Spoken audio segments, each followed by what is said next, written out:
Hello my dear students. आज मैं आपके लिए कुछ शॉर्ट क्वेश्चन को मैं लेकर आया हूँ जो कि 1.5 मार्क्स और 2 मार्क्स के पूछे जा सकते हैं।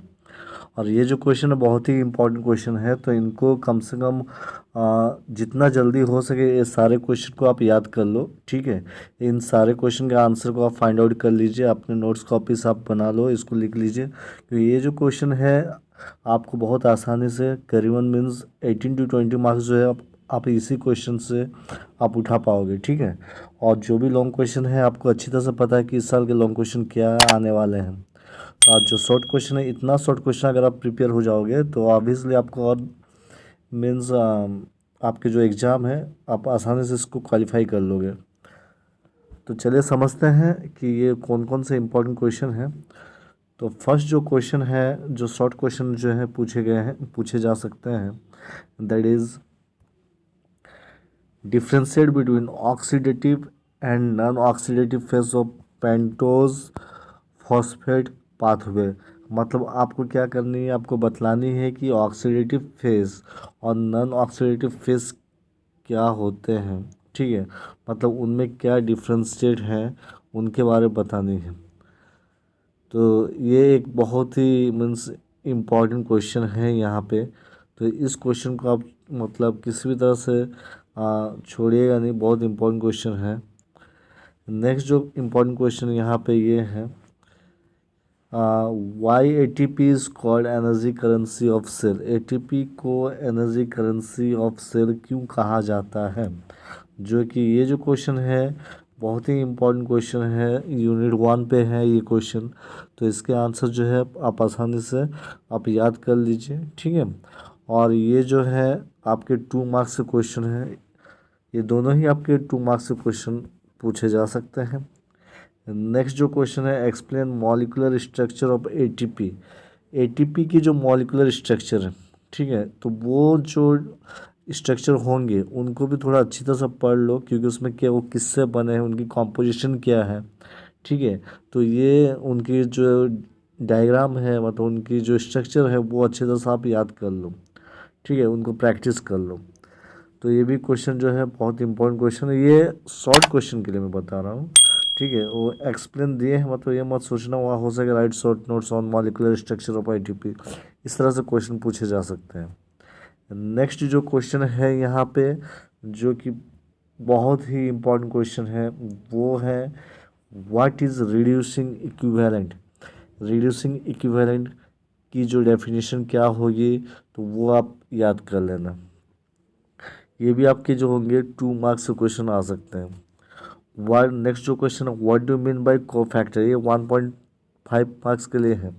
ठीक है, हो सके इनकी डेफिनेशन के साथ इनकी एग्जांपल को भी आप याद कर लेना। ठीक है, कि कोफैक्टर क्या क्या होते हैं। नेक्स्ट जो क्वेश्चन है, व्हाट इज़ इंटरमीडिएरी मेटाबॉलिज्म, बहुत ही ज़्यादा मतलब इम्पॉर्टेंट है। इसका जो डेफिनेशन है आप अच्छी तरह से याद करके जाना है क्योंकि ये क्वेश्चन एकदम मोस्ट इम्पॉर्टेंट क्वेश्चन है कि what is intermediary metabolism. 2 marks के क्वेश्चन आ सकते हैं, मे बी 1.5 हो या 2 मार्क्स के, उसको आपको देखनी नहीं, आपको बस याद करके जानी है। आपको क्वेश्चन का पैटर्न अब वे लोग कैसा क्वेश्चन सेट करेंगे वो उनके ऊपर डिपेंड करते हैं। ठीक है ना, तो आपको आंसर इनकी याद करके जानी है। मतलब सोचिए कि आपकी एग्ज़ाम अगर जो मीन्स जिस दिन होगी उसके पहले रात जो है वो आप अच्छी तरह से इसको प्रिपेयर हो जाओ, पहले एक दिन पहले इसको प्रिपेयर हो जाओ। नेक्स्ट जो क्वेश्चन है जो सबसे मतलब ये भी एक इम्पॉर्टेंट क्वेश्चन में से है कि why Krebs cycle is called TCS cycle. तो क्रेब साइकिल को हम लोग टीसीएस साइकिल क्यों कहते हैं। ठीक है, एकदम 2 मार्क्स के लिए इम्पोर्टेंट क्वेश्चन है, तो ये क्वेश्चन छोड़िएगा मत, एकदम मोस्ट इम्पोर्टेंट क्वेश्चन में है। तो हमारे कहने का मतलब ये है कि why ATP is called energy currency of a cell, इसको याद कीजिए आप। Why Krebs cycle is called TCS cycle, most important question. What is intermediary metabolism, इनको ये सब जो कुछ क्वेश्चन है आप इसको छोड़िएगा मत। ठीक है ना।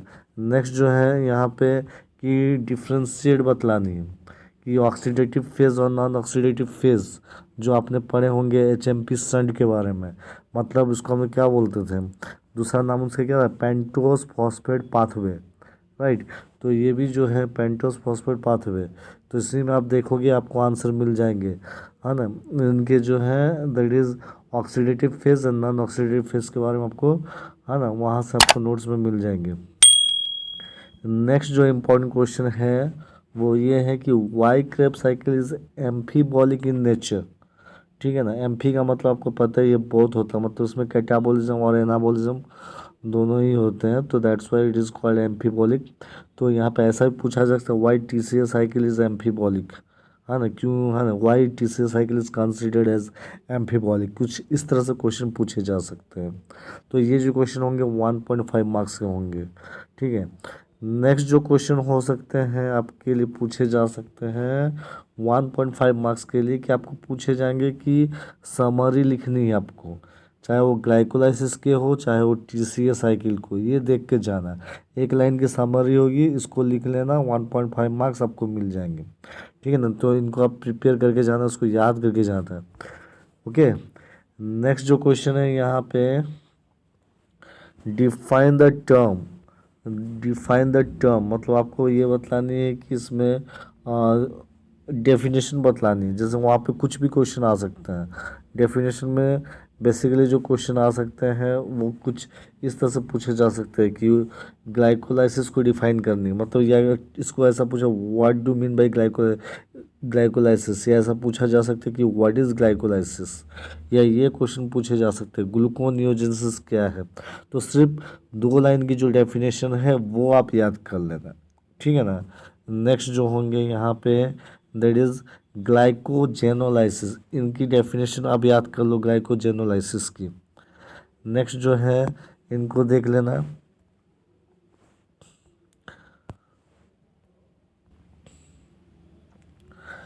ग्लाइकोजेनेसिस। ग्लाइकोजेनेसिस क्या है, इनकी क्या डेफिनेशन है वो देख लीजिएगा। नेक्स्ट जो है definition, beta oxidation of fatty acid, मतलब बीटा ऑक्सीडेशन को डिफाइन करनी है।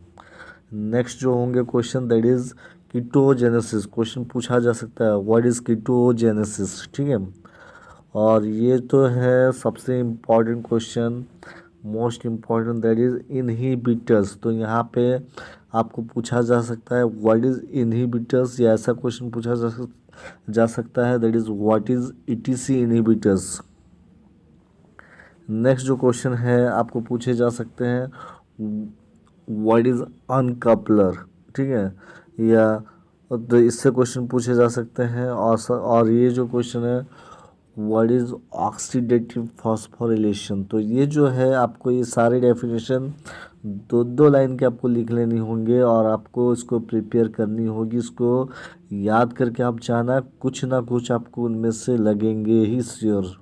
ठीक है ना, जो भी क्वेश्चन मैं दे रहा हूँ अगर आप प्रिपेयर हो जाओगे तो आप अच्छी तरह से जो है मार्क्स उठा पाओगे। ठीक है, तो ये उनकी डेफिनेशन रही।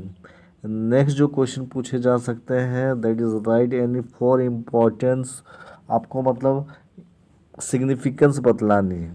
तो इनमें से किसकी सिग्निफिकेंस बतलानी है, ये सारे जो हैं, है ना, तो ये आपको पूछे जा सकते हैं कि टीसीए साइकिल का इम्पोर्टेंस क्या है, या what is the significance of TCA cycle, या ऐसा क्वेश्चन पूछे what is the significance of TCA cycle, ये हुआ। दूसरा क्वेश्चन पूछे जा सकते हैं कि ग्लाइकोलाइसिस के कोई 2 या 4 इम्पॉर्टेंट पॉइंट को लिखिए, मतलब इम्पोर्टेंस को लिखिए या सिग्निफिकेंस को लिखिए। ठीक है, नेक्स्ट जो क्वेश्चन है दैट इज HMP सन, जिसको हम लोग क्या कहते हैं, दूसरे जो नाम से भी हम लोग इसको जानते हैं that is pentose phosphate pathway. ठीक है ना, तो इनकी क्या सिग्निफिकेंस है, तो आप 4 सिग्निफिकेंस आप याद करके जाओगे तो हो सके वहाँ पे 2 सिग्निफिकेंस पूछे जाएंगे। तो आप अपने आप को प्रिपेयर कर लो कि यानी 4 सिग्निफिकेंस आपको याद करनी होगी। ठीक है, आप गूगल से सर्च करके आप लिख लेना, तो उनमें से आप प्रिपेयर होकर आप चले जाओ। ठीक है, एग्ज़ाम में आप जाओ, एग्ज़ाम में आप आराम से लिख सकते हो वहाँ पे। नेक्स्ट जो क्वेश्चन है यहाँ पे ग्लूकोनियोजेनेसिस, इनकी क्या इंपॉर्टेंस है, इनकी क्या सिग्निफिकेंस है, ग्लाइकोजेनोलाइसिस की क्या सिग्निफिकेंस है। फिर आपको गया नेक्स्ट जो है दैट इज़ ग्लाइकोजेनेसिस, इनकी क्या सिग्निफिकेंस है। फिर नेक्स्ट जो है कीटोजेनेसिस, इनकी क्या सिग्निफिकेंस है। और लास्ट वन अगर सिग्निफिकेंस पूछे जाएंगे तो वो है यूरिया साइकिल की सिग्निफिकेंस, ठीक है ना। तो यूरिया साइकिल भी बहुत इंपॉर्टेंट है, इनके सिग्निफिकेंस पूछा जा सकता है। तो आई होप कि आपको चार चार सिग्निफिकेंस आपको याद करने हैं, उनमें से कोई हो सके 2 सिग्निफिकेंस आप लिखोगे, 1.5 मार्क्स का आ सकते हैं या 2 मार्क्स के क्वेश्चन पूछे जा सकता है। अगर 2 मार्क्स के क्वेश्चन पूछे जाएंगे तो 4 सिग्निफिकेंस आप लिखोगे, ठीक है ना। अगर 1.5 मार्क्स से क्वेश्चन पूछे जाएंगे तो 2 सिग्निफिकेंस लिख देना। तो इतना का सिग्निफिकेंस आप याद कर लो और फिर डेफिनेशन भी याद कर लो। देखो आराम से शॉर्ट क्वेश्चन जो है आप लिख कर आ पाओगे, आप अटेम्प्ट कर पाओगे। नेक्स्ट क्वेश्चन जो है, ये क्वेश्चन 1.5 मार्क्स के लिए पूछे जा सकते हैं। What is redox reaction? Redox reaction क्या है, या रिडक्शन ऑक्सीडेशन मतलब रिएक्शन क्या होता है, उस पर क्वेश्चन पूछे जा सकते हैं। बहुत ही इम्पॉर्टेंट है, ये भी मोस्ट इम्पॉर्टेंट है this question, that is what is redox reaction. Question का सेंटेंस कुछ घुमा फिरा कर दिया जा सकता है पर टॉपिक वही रहेंगे, ठीक है। अब यहाँ पे मैंने व्हाट इज़ लिखा है, वहाँ पर डिफाइन पूछा जा सकता है या व्हाट डू मीन बाय पूछा जा सकता है, कुछ भी, लेकिन ये जो टॉपिक है वही रहेंगे, ठीक है। तो ये रिडॉक्स रिएक्शन भी बहुत इम्पॉर्टेंट है। नेक्स्ट क्वेश्चन पे जाते हैं। YHMP is called shunt. तो ये जो है HMP को हम लोग संट क्यों कहते हैं, ये एक क्वेश्चन है जो कि 1.5 मार्क्स में पूछे जाते हैं। तो इस क्वेश्चन को आप इसको भी प्रिपेयर कर लो, ठीक है ना। बहुत ही इम्पोर्टेंट क्वेश्चन है ये कि HMP को संट क्यों कहा जाता है। क्लियर, 1.5 मार्क्स के लिए ये इम्पोर्टेंट क्वेश्चन है। नेक्स्ट क्वेश्चन देखते हैं यहाँ पे, what are the users of reducing equivalent. अब रिड्यूसिंग इक्विवेलेंट के क्या क्या यूजर्स हैं, तो आपको क्या करनी है, अब सिर्फ 4 जो होंगे, है ना, 4 या मतलब आप 4 समझ लो, 4 यूजर्स को आप याद कर लेना। नेक्स्ट जो क्वेश्चन है, कोफैक्टर के क्या यूजर्स हैं, कोफैक्टर के क्या यूजर्स हैं, ये भी क्वेश्चन जो है बहुत इम्पॉर्टेंट है, ठीक है। तो ये आप अच्छी तरह से याद कर लीजिएगा। तो आपने देखा कि ये सारे क्वेश्चन, ये जो आपको मिले कितना 14 क्वेश्चन, ठीक है। तो मैं थोड़ा यहाँ पे 14 क्वेश्चन नहीं, और भी कई सारे क्वेश्चन हैं, तो इसमें फिर से मैं रिपीट कर रहा हूँ कि क्या क्वेश्चन है यहाँ पे। Differentiate between oxidative phase and non oxidative phase of HMP shunt, ठीक है, या बोल सकते pentose phosphate pathway. Next question जो इंपॉर्टेंट है, why ATP is called energy currency of cell. Third question है, मॉलिकुलर स्ट्रक्चर आपको बतलानी है ATP की, या ATP किन से बने हुए हैं, उनकी कॉम्पोजिशन क्या है, ठीक है ना। नेक्स्ट क्वेश्चन है, what is reducing equivalent. Reducing equivalent की डेफिनेशन लिखनी है। What do mean by cofactor, cofactor की डेफिनेशन क्या उनको लिखनी है। व्हाट इज इंटरमीडिएट मेटाबॉलिज्म, ये क्वेश्चन जो है ये भी मोस्ट इंपॉर्टेंट क्वेश्चन है। Why Krebs cycle is called TCA cycle, सबसे ज़्यादा इंपॉर्टेंट क्वेश्चन में से। Why Krebs cycle is amphibolic in nature, ये आ भी सकते नहीं भी आ सकते हैं, लेकिन फिर भी पढ़ के जाना। Right the summary of glycolysis and TCA cycle, तो हो सके दोनों में से कोई एक आ जाए, ठीक है। तो आप डेफिनेशन की बातें मैं करूँ तो डेफिनेशन में आप प्रिपेयर हो जाओ। हाँ, ग्लाइकोलाइसिस, ग्लूकोनियोजेनेसिस, फिर हो गया आपके ग्लाइकोजेनोलाइसिस, ग्लाइकोजेनेसिस, उसके बाद beta oxidation, ketogenesis, ETC inhibitors, छोड़िएगा मत एकदम ETC इनहिबिटर्स को, ठीक है। नेक्स्ट जो क्वेश्चन है दैट इज अनकपलर्स, फिर नेक्स्ट है ऑक्सीडेटिव फॉस्फोरिलेशन। एकदम वो एक क्वेश्चन पूछा जा सकता है कि ऑक्सीडेटिव फॉस्फोरिलेशन क्या है, ठीक है। तो ये जो क्वेश्चन है डेफिनेशन मतलब डिफाइन करनी होगी, तो इसको आप प्रिपेयर हो जाना, इसको याद करके जाना है। नेक्स्ट जो क्वेश्चन है, right any for importance of the following, जो भी है यहाँ पे, तो इतने सारे जो है इन सब का कम से कम 4 पॉइंट आप याद करके जाना। अगर नहीं हो पाएगा कम से कम 2 इम्पोर्टेंस आप याद कर लेना। जैसे TCA साइकिल के कोई 2 इम्पोर्टेंस क्या है या सिग्निफिकेंस क्या है, उनको आप याद कर लीजिएगा।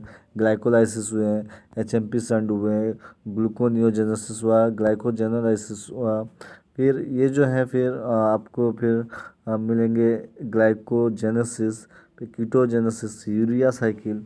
तो इन सब का जो सिग्निफिकेंस है उनको आप याद कर लेना। नेक्स्ट जो है यहाँ पे जो क्वेश्चन है व्हाट इज़ रेडॉक्स रिएक्शन, तो इनकी जो डेफिनेशन है वो अच्छी से आप याद कर लोगे। Why H M P is called shunt, H M P को हम संट क्यों कहते हैं, ये मोस्ट इंपॉर्टेंट क्वेश्चन में से है। What are the uses of reducing equivalent, reducing equivalent की क्या यूजेस हैं और कोफैक्टर के क्या यूजेस हैं, तो उनको आप अच्छी तरह से याद कर लीजिएगा। ठीक है, तो ये रहा सबसे इम्पॉर्टेंट क्वेश्चन है। नेक्स्ट जो है यहाँ पे जो 15 नंबर में जो क्वेश्चन है ये है डिफ्रेंशिएट बिटवीन, आपको पूछे जाएंगे कि कैटाबॉलिज्म और एनाबॉलिज्म में डिफरेंस क्या है। ठीक है ना, ट्रांस एमिनेशन डी एमिनेशन में क्या डिफरेंस है, oxidative and non oxidative deamination में क्या डिफ्रेंशिएट है वो आपको बतलानी है। Glucogenic and ketogenic amino acid, ठीक है, इनकी जो डिफ्रेंशिएट है वो आपको बतलानी है। आप इनके नोट्स प्रिपेयर कर लो, आप एग्ज़ाम के दिन में जा मीन्स आप ऐसा याद करके जाना है कि जैसे जाते वक्त आपके आँख मीन्स सारे क्वेश्चन जो है, हाँ, क्वेश्चन पेपर मिलते साथ इनमें से बहुत सारे क्वेश्चन जो होंगे आपको वहाँ पे देखने को मिलेंगे। नेक्स्ट क्वेश्चन है ग्लाइकोजेनोलाइसिस एंड ग्लाइकोजेनेसिस, इनमें क्या डिफरेंस है। तो ये जो डिफरेंशिएट है ये भी 2 मार्क्स का क्वेश्चन है, तो ये क्वेश्चन जो है पूछे जाएंगे। ठीक है ना, हो सके कुछ क्वेश्चन 1.5 में दे दे इनमें से और कुछ क्वेश्चन 2 मार्क्स करके दे दें, तो इसको आप अच्छी तरह से प्रिपेयर हो जाना। नेक्स्ट क्वेश्चन है what is the end product of glycolysis, glycolysis का एंड प्रोडक्ट क्या होता है। ठीक है, या ऐसा क्वेश्चन पूछा जा सकता है कि what is the end product of ornithine cycle. ठीक है, तो ऑर्निथाइन साइकिल आपको पता है यूरिया साइकिल के बारे में, तो उनकी एंड प्रोडक्ट क्या है। तो ये जो क्वेश्चन है 1 मार्क्स में पूछे जा सकते हैं। तो ये जो है कुछ इम्पॉर्टेंट क्वेश्चन में से हैं।